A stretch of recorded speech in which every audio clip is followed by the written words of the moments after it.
Once one of America's top Republicans, Lawrence King is serving a 15-year prison sentence for a multi-million-dollar fraud. But financial crime is only half the story. This is the true story of Lawrence King. It is the story of a cancer at the heart of America and of its continuing cover-up at the highest level. One man is attempting to uncover the full story. John DeCamp is among the most highly decorated Vietnam veterans. A former Republican state senator in Lincoln, Nebraska, he is now a lawyer fighting the legacy of Lawrence King's abuse of power. It's a web of intrigue that starts at our Holy of Holies, Boys Town, Nebraska, one of the most respected institutions in the United States, and spreads out like a spider web to Washington, D.C., right up to the steps of the nation's capital, the steps of the White House, involves some of the most respected and powerful and richest businessmen in this United States of America. And the centerpiece of the entire web is the use of children for sex and drug dealing and drug couriers, the compromising of politicians, the compromising of businessmen, but worst of all, the corruption of key institutions of government that have the duty and responsibility to make sure these things never happen. For John DeCamp, the trail starts in a unique town just outside Omaha. World-famed Boys Town is in the news again. Made famous by an Oscar-winning film, Boys Town is America's favorite children's charity. It was founded in 1917 by a Catholic priest, Father Flanagan. Father Flanagan. The saddest spectacle in our social life is the neglected, unwanted, and unloved boy who has become a serious problem in our society. Boys Town was started to be a home for orphans.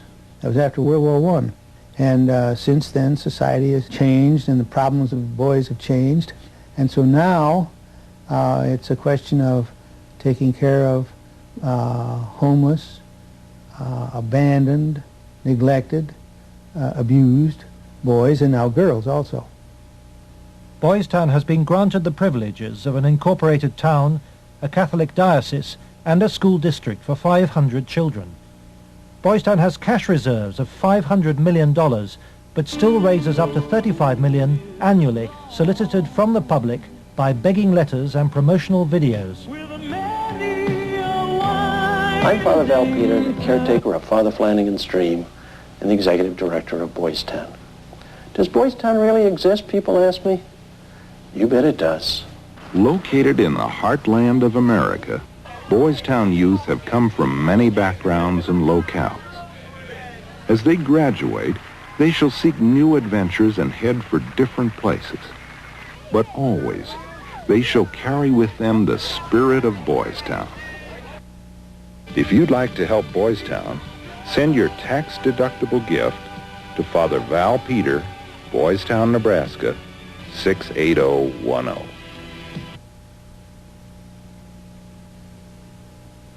Boys Town, for me, was the first thing I ever heard of when you think of institutions that you respect. Believe it or not, I was there for a while when I was a young boy. When an institution like that gets contaminated, then you better, if you got any decency at all, do something about it or at least get it cleared up. John DeCamp lays the blame for the contamination of Boys Town on the one-time leader of the National Black Republican Council, Larry King. Larry King was the fastest rising black star in the entire Republican Party of the United States during all of the 1980s. And he was also one of the most evil individuals in this country in terms of being a dealer of children, in terms of being a thief, 40 million that they documented he stole, and in terms of using and compromising and corrupting one after another politicians. The base for his network was the Franklin Federal Credit Union, a people's bank in Omaha, Nebraska. Larry King was its general manager.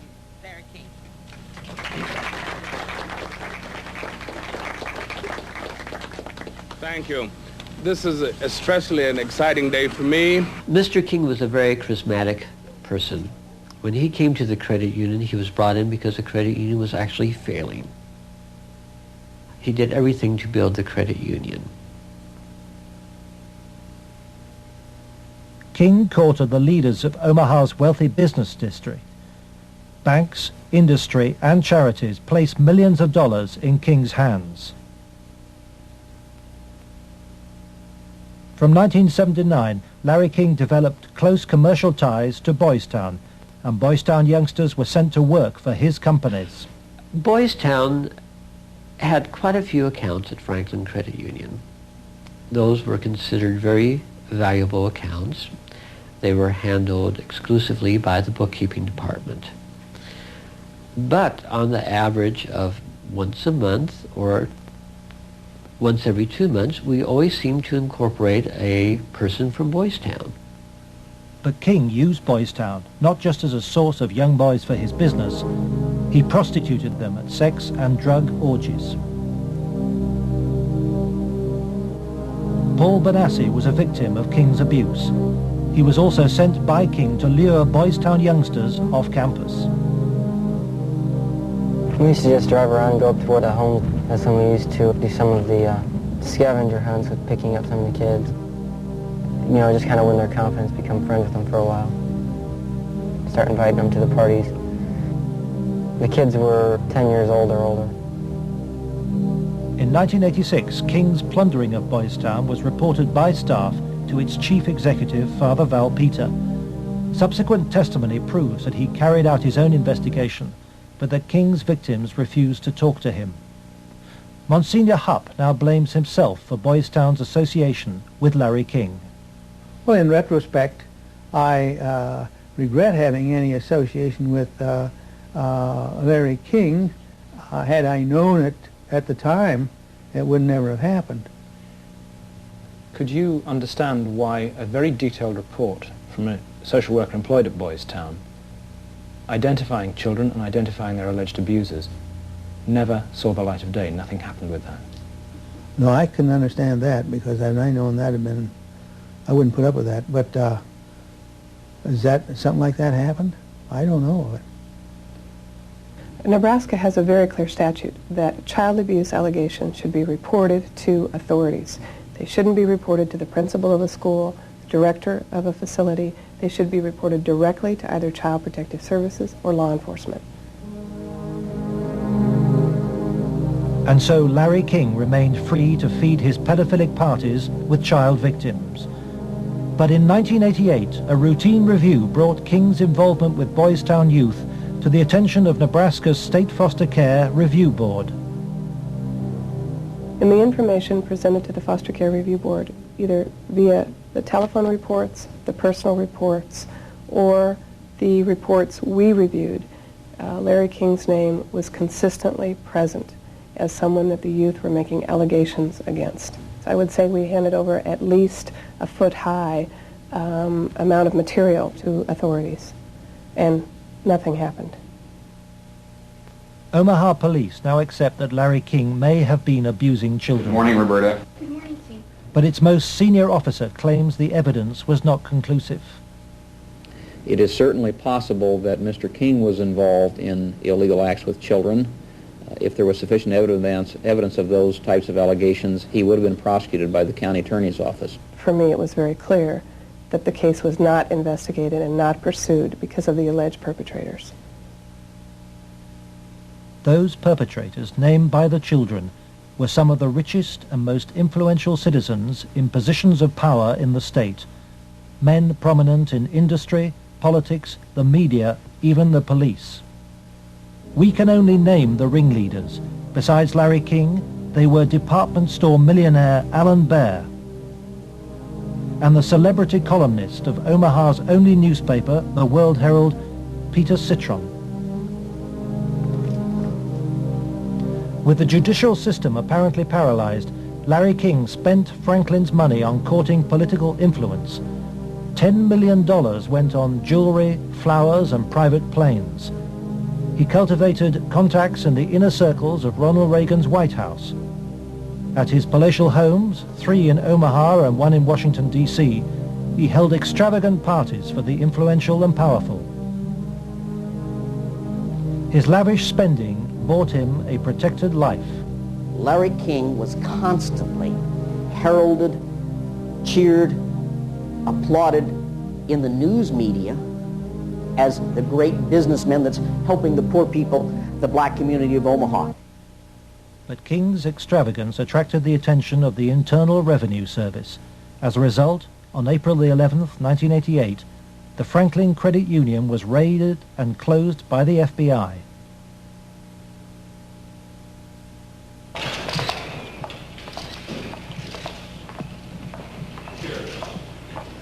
King was arrested, and the federal investigation showed he had stolen $40 million from Franklin. Documents we possess reveal the FBI interviewed many of the victims of Larry King's sex ring, but no action was taken. In November 1988, Nebraska's state government set up a parallel investigation into Larry King. A legislative committee was formed. Its chairman was the Republican head of Nebraska's Banking Committee, corn farmer and state senator Lawrence Schmidt.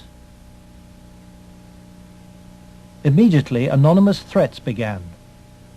I received a phone call on the floor of the legislature. The caller did not identify himself, but he said, "Lauren, you do not want to have an investigation of the Franklin Federal Credit Union." And I asked who I was speaking to, and they said, "That doesn't matter, but you shouldn't have that investigation." And I said, "Well, why not?" He said, "It will reach to the highest levels of the Republican Party."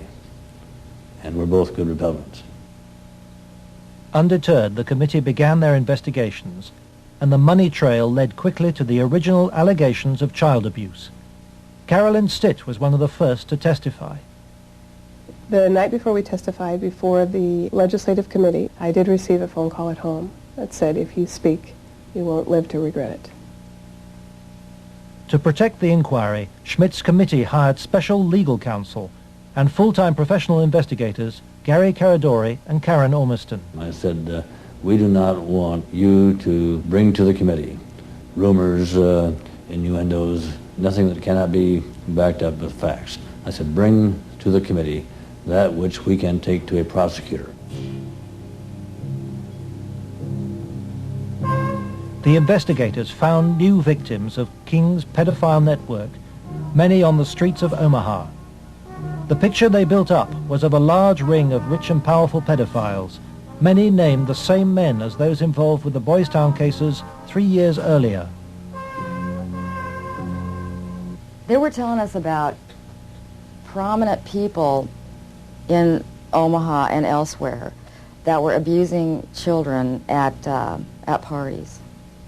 The prominent citizens' names that originally came up were of concern to me because I knew many of those individuals, and I, very frankly, was shocked to have those names show up on the list.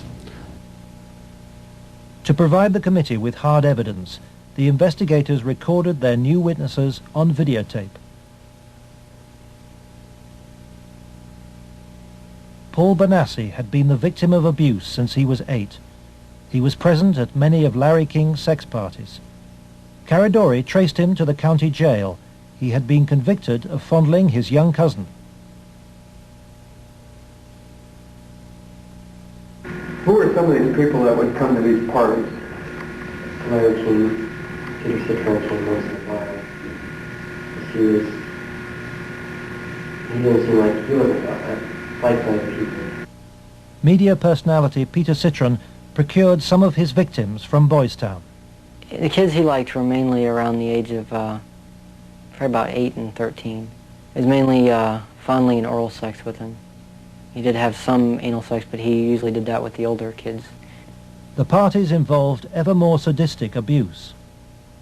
Whenever you were tied up, was there anybody else present other than you, Peter Citron? Yes. Who was that?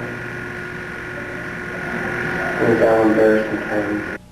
Millionaire Alan Bear hosted parties for a large number of sadistic pedophiles. Paul Benassi suffered at their hands. Okay? Yeah. They tied me up and had some other kids perform sex on me. They came me and they burned me some cigarettes. Okay. Just take a deep breath now.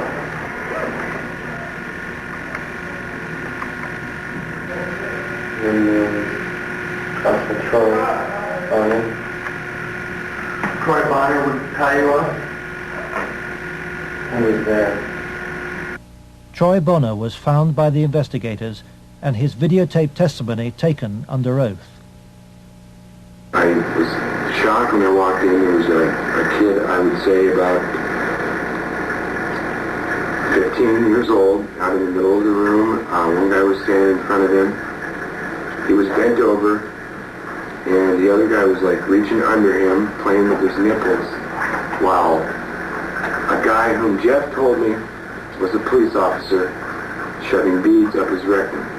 The police officer was shoving beads up his rectum? Yes. Bonner named Alan Baer as the man who introduced him to the sex parties. Alan Baer was a sick fuck. Didn't care, wanted sex, nasty, I don't even know if you can call it sex.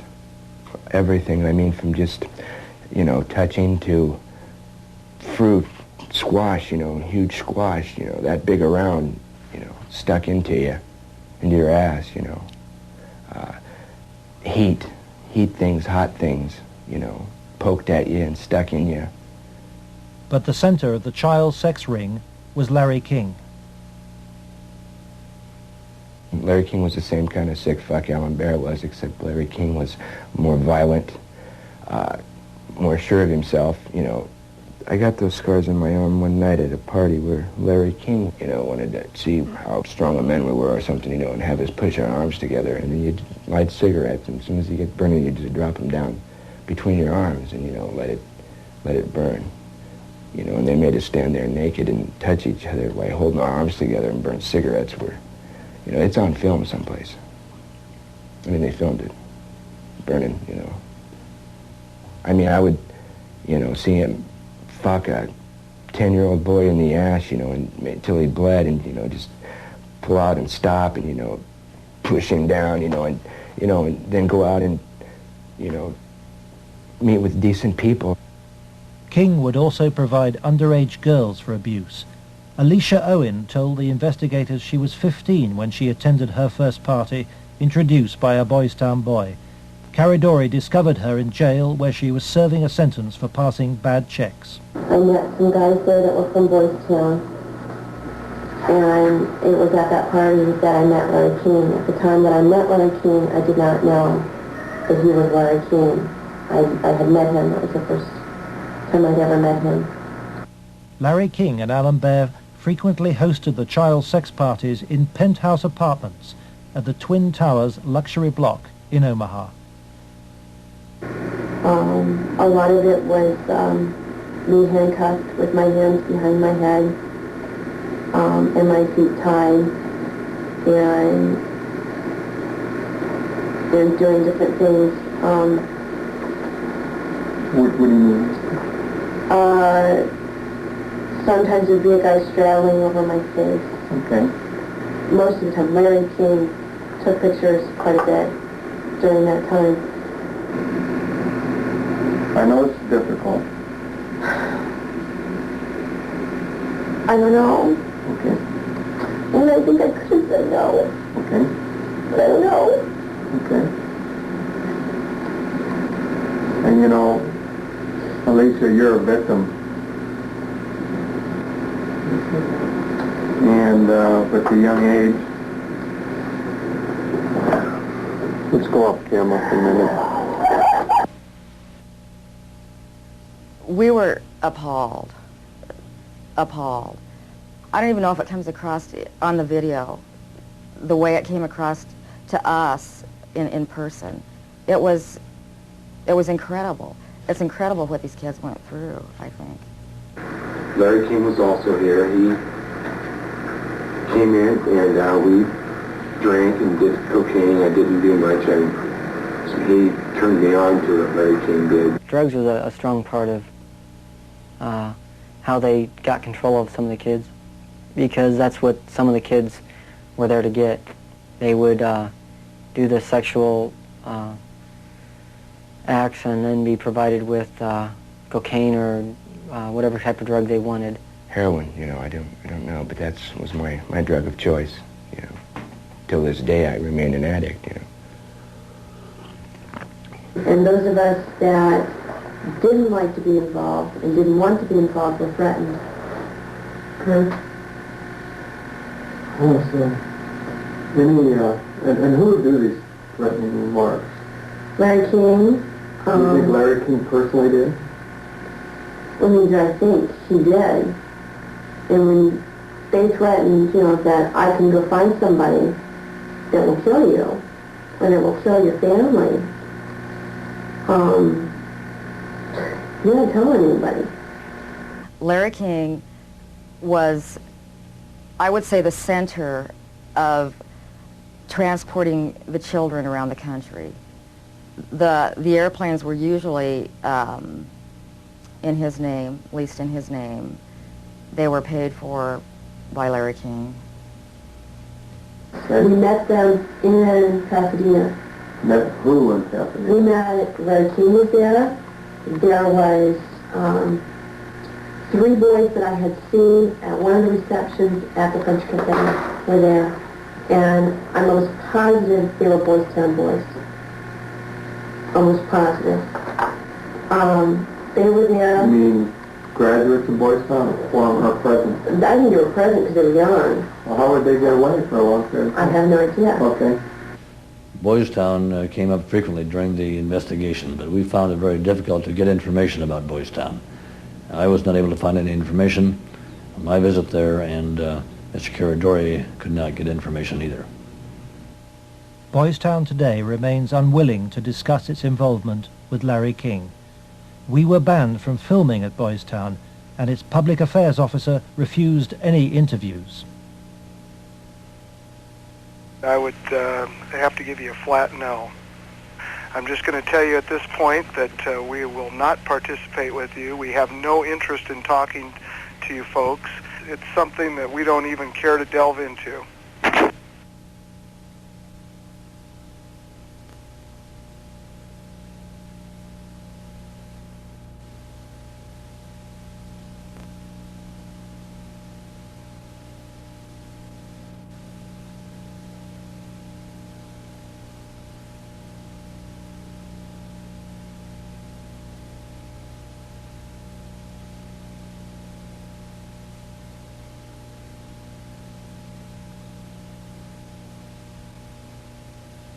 By the spring of 1990, the Nebraska State Committee was convinced by the evidence of an organized child abuse ring. Its chairman, Lawrence Schmidt, sought the advice of his lawyer, John DeCamp. On his advice, Schmidt turned over all the sworn evidence to the FBI. But immediately, the videotaped testimony was leaked to a hostile local media. The media immediately started discrediting the witnesses. They were, the witnesses came across in the media, in the Omaha World Herald, especially, as the criminals. The last 3 victim witnesses were demolished by the press, particularly the Omaha World Herald.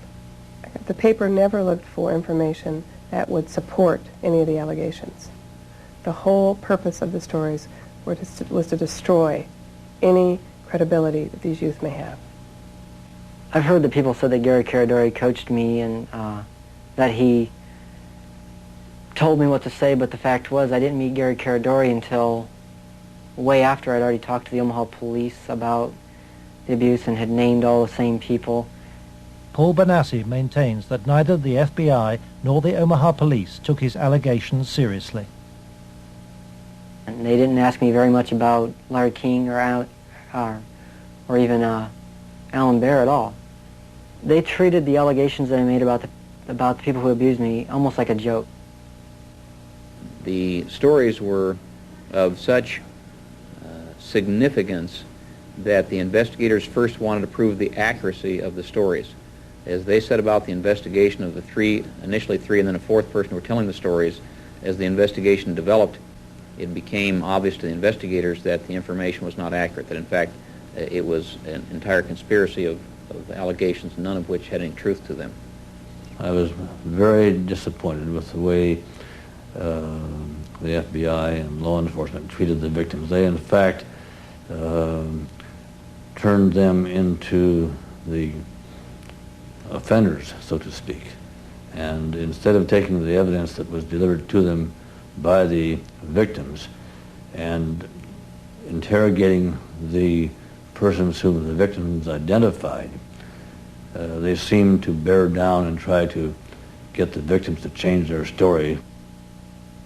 It seemed to the investigators that the establishment of Omaha was closing ranks. Then Troy Bonner was brought in for questioning by the FBI. The FBI's attitude was, just no, these kind of things don't happen. From the first interview when I went, and realized they don't believe a fucking thing I'm saying, they were just appalled, but I realized what that look in their eye was back then. It was fear. It was fear of it, I had witnessed, firsthand things that would, destroy this city, people, a position, what I mean? It's not going to be believed, they said. It will not be believed. You will be found guilty of perjury, and they weren't telling me maybe. They were saying, there's no way. You go on with this story, you're going to jail. That was said to me direct. Troy Bonner agreed to withdraw his videotape testimony. The FBI used Troy in an attempt to persuade fellow witness Alicia Owen into abandoning her evidence about Larry King's nationwide network of powerful pedophiles. We have obtained the recording of the phone call made by the FBI on March the 9th, 1990. It is significant evidence for John DeCamp.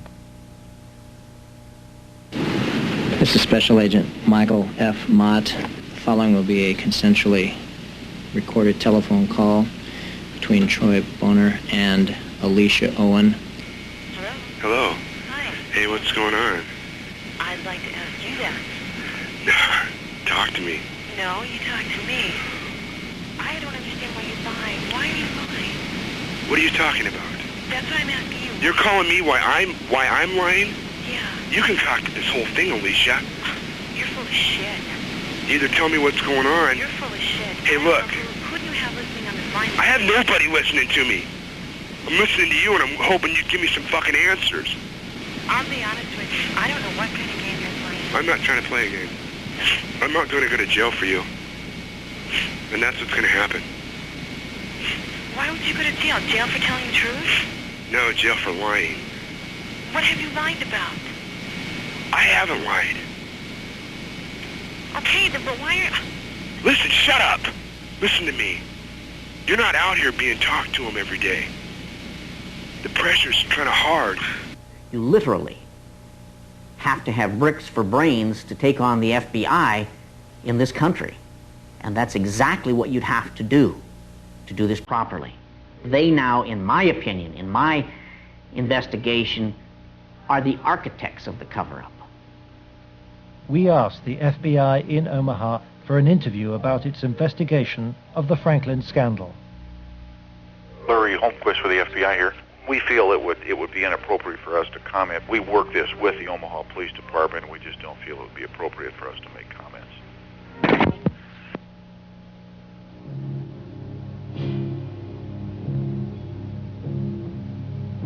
As the investigators sought out new witnesses, they found themselves under constant threat. Gary was threatened several times. His vehicles were tampered with. I would think whoever tampered with them, it was a scare tactic because it was so obvious that they were being tampered with. Gary it was one piece of evidence I know he got that he even said he got one step ahead of them this time. He told us about this book. It was like addresses, telephone numbers, names. He said if they knew he had it, they'd kill him. On July the 11th, 1990, Gary Caradori and his 8-year-old son AJ were flying home from Chicago in his light aircraft. They had watched the All-Star baseball game, and Caradori had been pursuing new leads. Investigators from the National Transportation Safety Board are in Harold Cameron's cornfield trying to determine what caused this private plane to crash, killing its 2 occupants. The bodies of Gary Caradori and 8-year-old AJ were found in the wreckage. National Transportation Safety Board investigators say wreckage from the crash is apparently strewn over a 3/4 to 1 mile long stretch in this field. The fact that the wreckage is scattered over a large area certainly demonstrates that it did break up in flight. The exact mechanism of breakup yet is still unknown. The federal investigation was never able to discover what tore the plane apart. There are things missing from the plane. His briefcase is missing. I think the plane was sabotaged. There's no doubt in my mind. Within 24 hours of the tragedy, all Caradori's records were impounded by the FBI. Gary's widow, Sandy, is still unable to come to terms with her loss. As a mother, I don't want to ever think that somebody murdered my child, let alone my husband. But I think if you'd ever talk to any parent, be it mother or father, who's ever lost a child, I mean, the worst thing that you can think of is that somebody would want to murder a child. I really feel that somebody killed my brother. And inside me, I know that somebody killed my brother. If somebody could help us out somewhere, somebody knows something. And may God help those who did that to him and his family. The effect of Gary's crash on the investigation, I think, in effect, put an end to anybody else coming forward. There are many victims. We knew of more. There are more. They're still out there. They're afraid to come forward. That's when I was finished, because I figured out if they murdered Gary and his son, there was nothing that would stop them. There was no piece of paper, there was nothing we could come up with that was going to get anything done.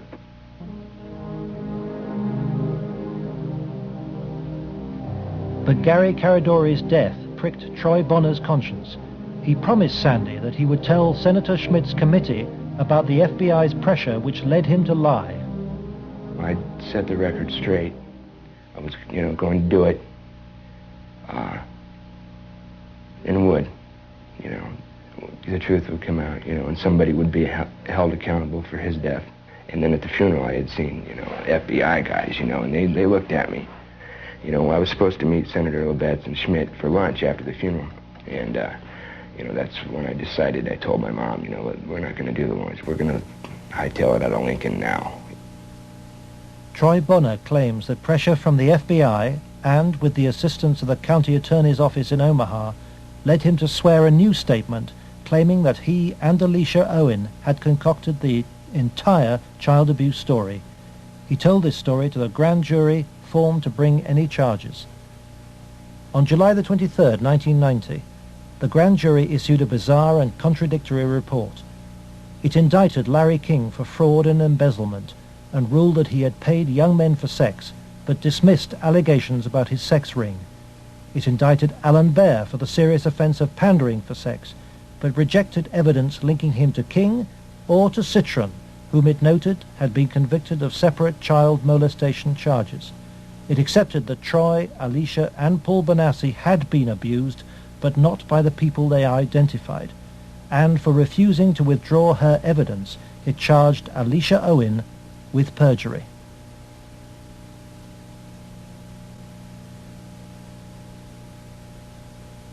Lawrence Schmidt's legislative committee issued a report denouncing the grand jury.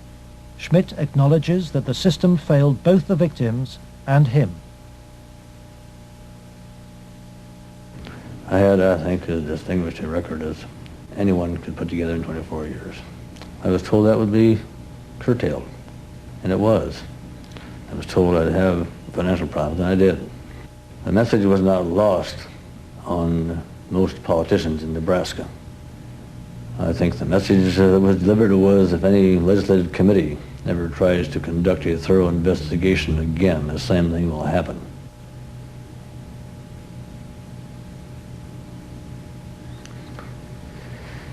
It has shaken my faith in the institutions of government. I used to be a firm believer that the system would work, and that people who did things wrong would be punished. And we discovered victims who claimed to have been abused and who the grand jury acknowledged had been abused. But they did not try to find out who had abused those individuals. Instead, they convicted Alicia Owen of perjury. Indefensible from my point of view.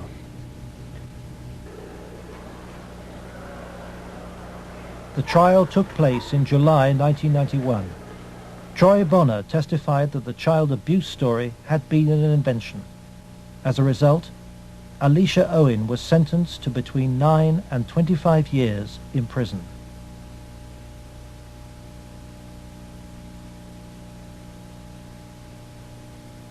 I can't find a case in the history of this country where some kid got sentenced to 25 or 30 years in prison for something like this. If you were going to pick a what I call a tell sign, something that says something's fishy about the whole thing, it was in the sentencing itself. For some reason, they had to send a signal to every kid who was a potential witness. My opinion again. A signal so loud and clear, if you dare to come forward, if you dare to talk, watch what happens. Alan Baer was fined $500 after pleading no contest to a reduced charge of aiding and abetting prostitution.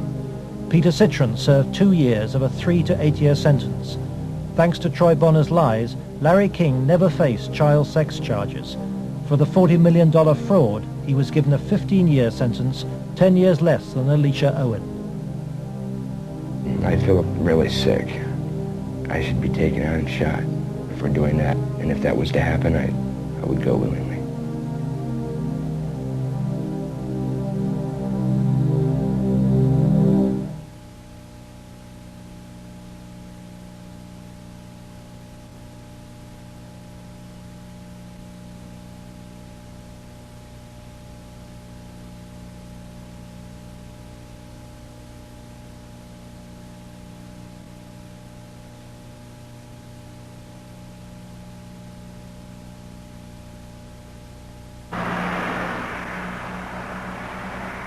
John DeCamp, former state senator and Vietnam veteran, is now the only man fighting to help Larry King's victims. He is the lawyer trying to overturn Alicia Owen's conviction and to expose the cover-up. I live in Nebraska. Hell, I was born here, raised here. I have 4 kids growing up here. Like it or not, it's my heritage, you know? Well, if it's a dirty cesspool that I gotta live in or look back on that I left, that ain't good. The real cost, if I were going to say to my family, has been the fear and intimidation it's put in some of the kids. A couple of the kids are really, really frightened and really had some sleeping problems over, you know, hear this or that. So that's been the real concern I've had. John has received anonymous threats and has turned for advice to his friend and one-time boss, former head of the CIA, William Colby. Old Bill Colby told me better than anything. The one thing the bad people can't afford is publicity, and knocking you off right now or doing something obvious to one of your kids would bring them more trouble than it's worth.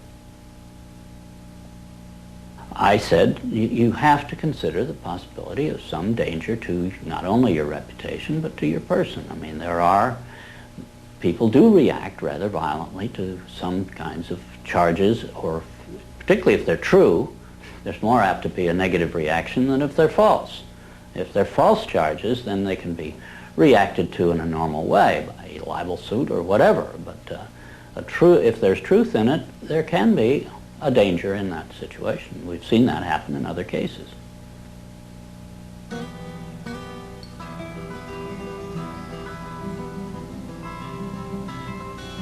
John arranges to meet Troy Bonner, the young man he sees as the key to the cover-up. He's in great danger. The reason is he carries the secret, so to speak. He served his purpose for the FBI and others by committing the lies that put the seal on the cover-up. He knows that Troy's evidence will be crucial to Alicia Owen's case, and Troy wants to tell the truth, despite very real fears. My fears are that, I'm not going to be believed again. It's just, going to be a whole other kind of exploitation like it was last time. And afraid that that's going to happen, or, I might end up dead, or a loved one might end up dead. Troy has an overriding reason for putting the record straight. Maybe somebody has a better idea. I want this to go forward and have something done so that all those other kids who a lot worse things have happened to can come forward and see that action can be taken.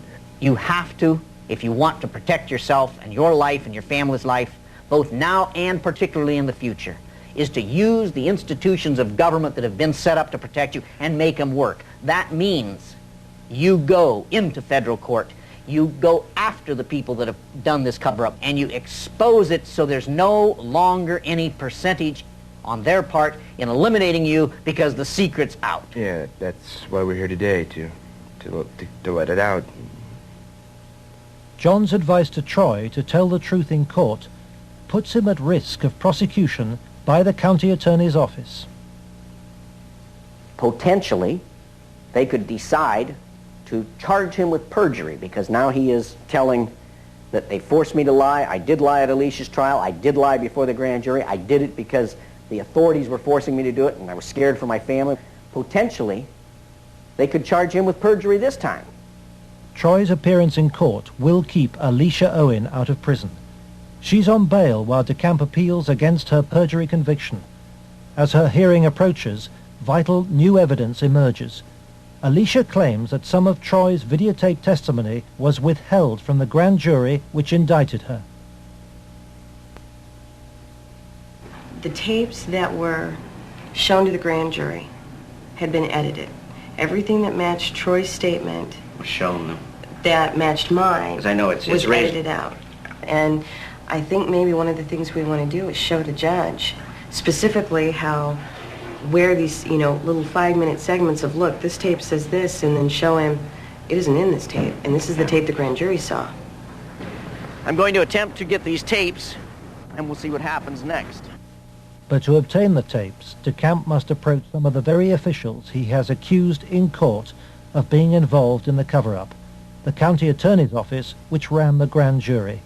In the good old Alicia Owen case, 127-194, I'm trying to get the evidence, the tapes and the transcripts of Troy and Danny. Troy Boner. I had that up here once. Yeah.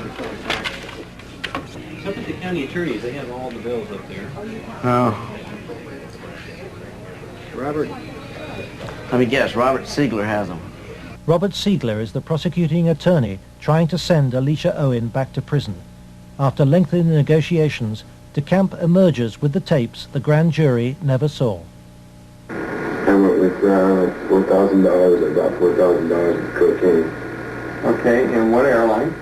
I flew out of In more than 2 hours of taped testimony, Troy details trips across America on behalf of Larry King and Alan Baer. Trips for drug deals and sex. It corroborates Alicia's evidence. Fort Worth, like an hour, and then a big plane from Dallas to Los Angeles. Did anybody go with you? Alicia Owen. For John DeCamp, this is the proof of the King sex ring for which he has been waiting. Here it is. So to speak, the smoking gun that they could go out and verify, the corroboration. In other words, the linkage to King that was denied. Cover-up.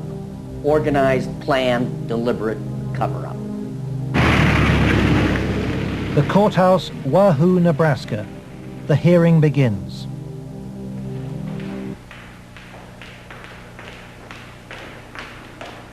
Alicia Owen is ready to testify. So is Paul Bonassi. But there is no sign of Troy Bonner.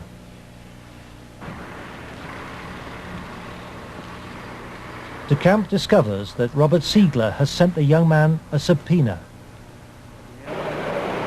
Fearing arrest for perjury, Troy has gone into hiding.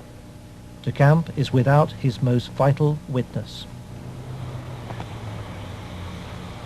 Just trying to subpoena him with this kind of stuff. Is Troy okay? In court, Alicia's case is adjourned. The county attorney's office begins to search for Troy Bonner, but County Attorney Siegler won't say why. I'd like to ask you whether you're about to charge Troy Bonner with perjury. Oh, no.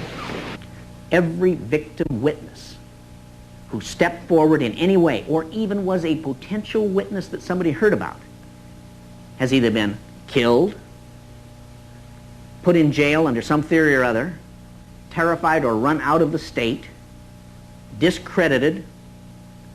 Every perpetrator, even the convicted ones, have been treated as conquering heroes.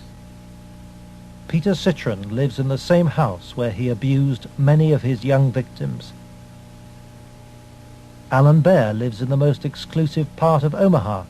He recently bought a downtown shopping mall.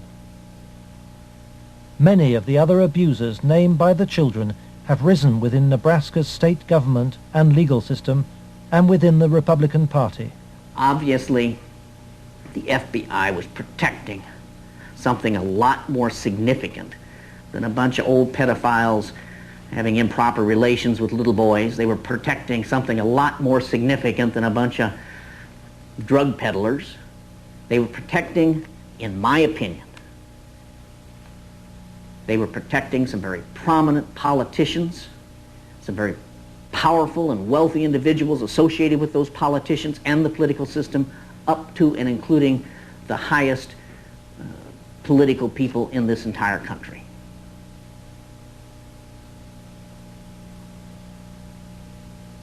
In search of the men who protected Larry King, John DeCamp goes to Washington to investigate King's connections in the Republican Party and on Capitol Hill. Paul Bonassi provides him with the evidence that Larry King threw child sex parties here at his rented $5,000 a month Washington house. I was about 14, about 1981. At first it was about 3 or 4 times the first year. After that it was about once a month. Some of the parties, when they started off, were straight political type parties with no sex.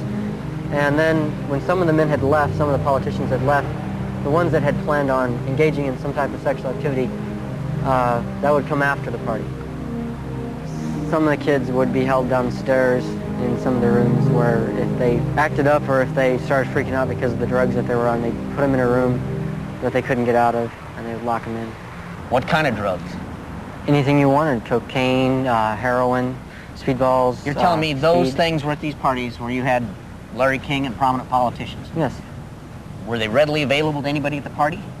At the after parties, they were readily available for anybody. Beforehand, they did it more upstairs than they did anywhere else, and it was kind of in the back rooms. Were any attempts ever made that you know of to expose this situation? As far as I know, nothing's ever been done, and most of the people that were in there had already been, I guess you could say, compromised. King's partner was Washington lobbyist Craig Spence. Spence took youngsters, including Bonassi, on private midnight tours of the White House. So you were in the White House then? Yes. And how did you gain access? Well, I came down with Larry King, but Craig Spence was the one that arranged the trip for us. And it was kind of a gift for our services that we were doing. How many times were you on this kind of a trip? I came to it on 2 times. 2 times.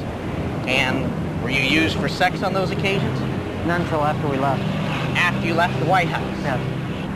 What time of night? It was usually around midnight.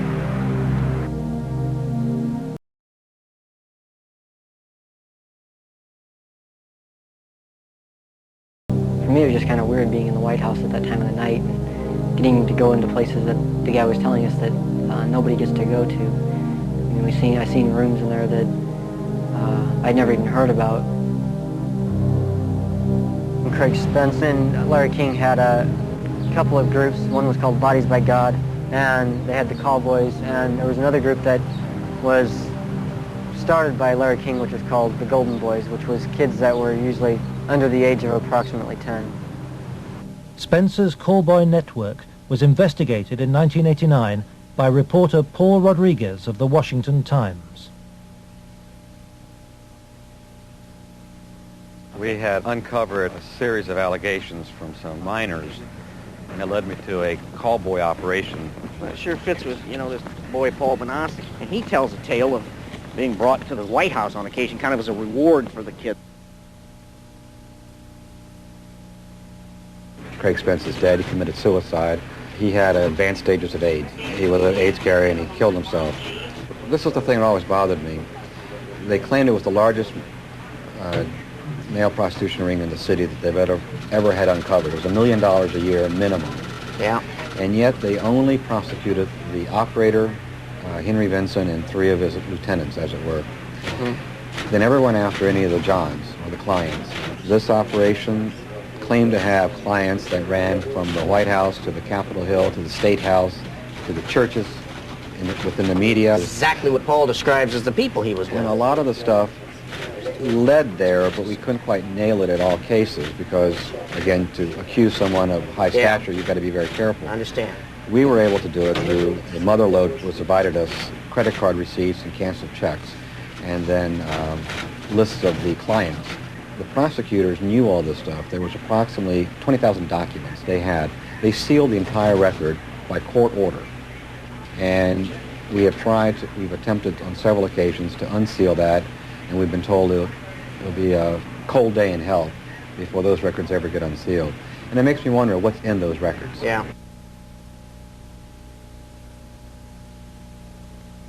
John DeCamp believes that the legal system is still being subverted and that the people protected are still at the heart of the American establishment.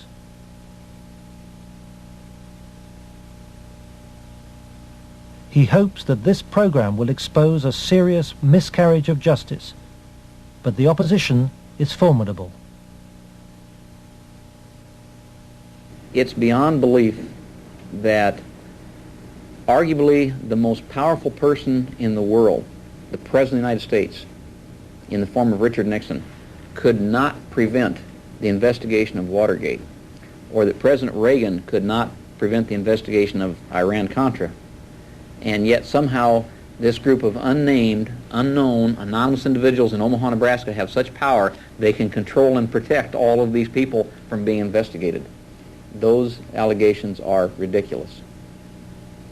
Well, first of all, Nixon did cover up Watergate, number one.